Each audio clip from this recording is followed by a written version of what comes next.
Berne, juin 1905. Un jeune physicien allemand, Albert Einstein, publie un mémoire d'une importance capitale, la théorie de la relativité. L'influence de celle-ci sur la physique contemporaine est immense. Elle provoque une révolution comparable à celle que Newton avait initiée 2 siècles plus tôt.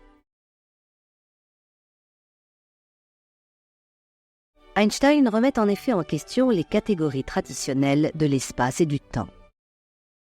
Mesurer le temps et l'espace ne se fait plus a priori, mais change selon le sujet de connaissance sans que la gravitation entre ici en jeu.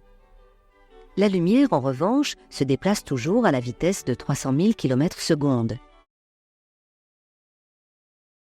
La masse, elle, se modifie en fonction de la vitesse.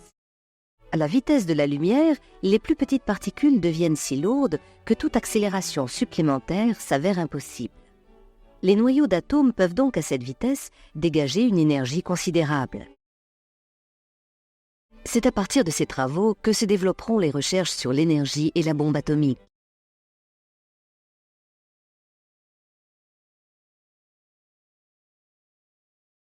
Einstein démontre aussi qu'un homme qui se déplacerait dans l'espace à la moitié de la vitesse de la lumière n'aurait vieilli à son retour sur Terre que de moitié par rapport aux autres.